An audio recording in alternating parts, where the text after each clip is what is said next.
सिमकोट गाउँपालिका वडा नम्बर 7 डाँडाफायामा रहेको एउटा महत्त्वपूर्ण देवालयमा प्रवेश गर्ने यो मूल प्रवेशद्वार हो। मूल प्रवेशद्वारको नजिकै यहाँ पानीको मुहान छ। यही पानीको मुहानलाई देवालयबाट निस्केको पवित्र जलका रूपमा रहेको यहाँको धार्मिक मान्यता छ।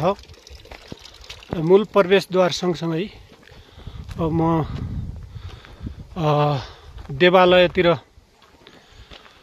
अगाडि बढिरहेको छु।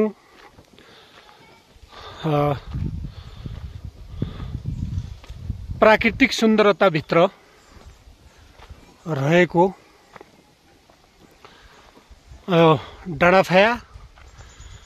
डाँडाफायाकै प्राकृतिक सुन्दरताभित्र रहेको एक महत्त्वपूर्ण देवालय मन्दिर जाने बाटो हो।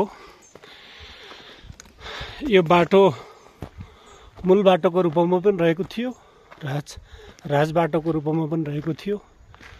पहिले यो बाटो चीनको स्वशासित क्षेत्र ताग्लाकोट जाने आवागमन गर्ने मार्गको पनि रूपमा रहेको थियो। यहाँ मूल प्रवेशद्वारबाट केही बेरको यात्रापछि देवालय जाने सिँढी पुग्न लागेको छ।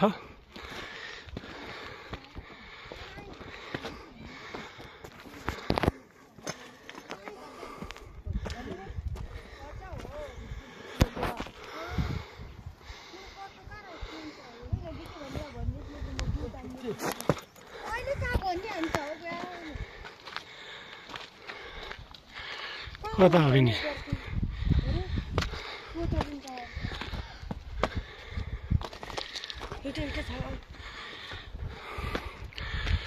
देवालय जाने सिँढी हो। यसको धमाधम विकास भइरहेको छ। यो रोजगार कार्यक्रम अन्तर्गतको बजेटबाट यो सिँढीको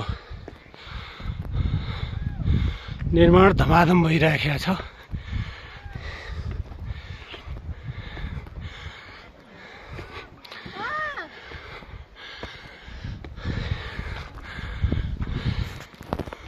ल यसरी काम भइरहेको छ। यो देवालय जाने मार्गको सिँढीलाई निर्माण गर्ने पहिलो मिस्त्री हो है विजय राजशाही। के छ त, के हुँदैछ?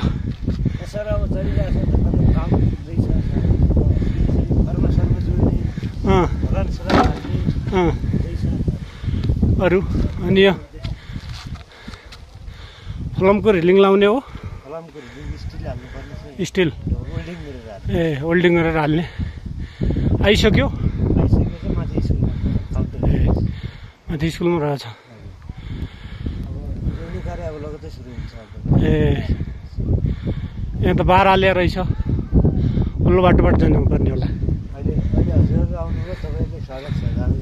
ल धन्यवाद भाइ, जाउँ त म। ल यो धमाधम यहाँ काम चलिरहेछ।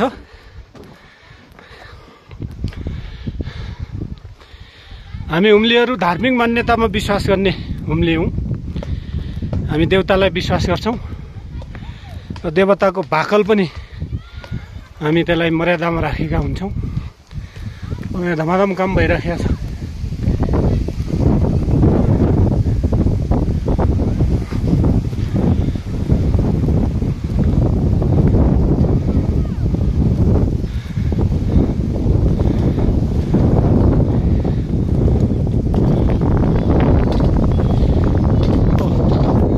यति समय हो दादर हो मधेसम्म पुरा गर्ने।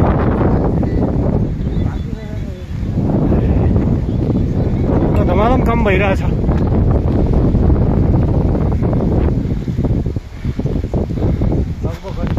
हाम्रो यो कुन कार्यक्रम अन्तर्गतको हो दाजु?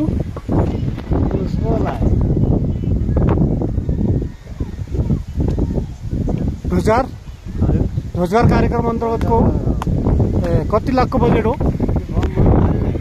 त्यो थाहा छैन। ए समितिहरू कोही हुनुहुन्न? कोही पनि नै समिति? ए अध्यक्ष को हुन्? को? ए ल धन्यवाद।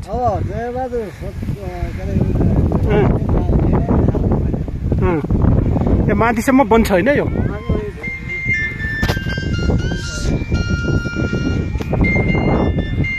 ल यो सिडी निर्माण उपभोक्ता समितिका अध्यक्ष कलबहादुर साई, नमस्कार हजुर। के हुँदैछ त? ओहो के छ सिंहज्यू? ल हेर्दा कति लाखको बजेट हो त यो? हो। अनि उपभोक्ता समितिको अध्यक्ष भएर थाहा भएन भन्नुहुन्छ त? यो माथि मन्दिरसम्मै बन्ने हो? ए ढुङ्गोसम्म?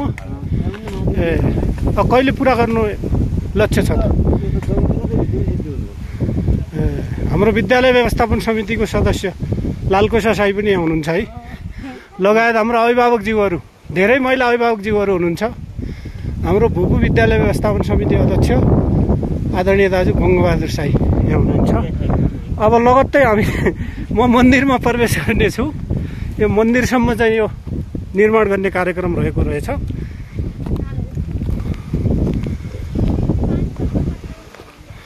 यो सुन्दर प्राकृतिक छटाभित्र यो सिमकोट गाउँपालिकाभित्र रहेको 7 नम्बर वडा डाँडाफायाको यो देवालय हो। यो देवालयमा विशेष गरी हरेक वर्ष जनै पूर्णिमाका दिन साउने पूर्णिमा मनाइन्छ। साउने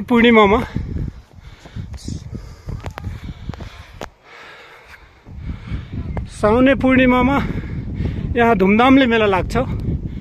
यो मूल मन्दिर,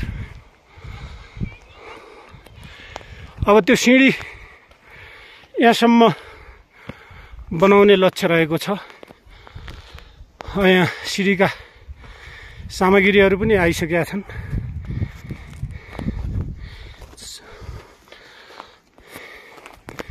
यो मूल मन्दिर हो। यही मन्दिरमा साउने पूर्णिमाको दिन पूजापाठ हुन्छ। यहाँ टाढा टाढा गएका यो गाउँका मान्यजनहरू पनि यहाँ धार्मिक विश्वासका साथ यहाँ फर्किनुहुन्छ र यहाँ मेला लाग्छ। र उक्त दिन साउने पूर्णिमाको दिन यहाँ मिठा मिठा परिकारहरू पनि बनाउने गरिन्छ। यो यति रमणीय छ। यो रमणीय दृश्यभित्र प्रकृतिले घेरेको छ। प्रकृतिको घेराभित्र यी मन्दिरहरू यहाँ रहेका छन्। पक्कै पनि यी मन्दिरहरू संरक्षण गर्ने हो भने हाम्रो नेपालको एउटा इतिहास रहन्छ। नेपालको धार्मिक इतिहास रहन्छ, धार्मिक मान्यता रहन्छ। धार्मिक मान्यतालाई अब विज्ञान र प्रविधिको जमाना आइसकेको छ। हुन त विज्ञान र प्रविधिको यो जमानामा धेरै मान्छेहरू मठ मन्दिर माडुतिर त्यति आस्था राख्नुहुन्न। भोलि अवश्य पनि सब काम कम्प्युटर गर्ने छ र त्यति बेला सायद देवताको भगवानको विश्वास होला नहोला, विश्वास होस् या नहोस्, त्यति बेलाको लागि र पछिल्लो आधुनिक पिँढीका लागि, भावी पिँढीका लागि यो एउटा इतिहास रहनेछ। यसले एउटा धार्मिक मान्यता, इतिहास, विश्वास, सद्भाव बोक्ने छ भन्ने विश्वास गरिएको छ। धन्यवाद।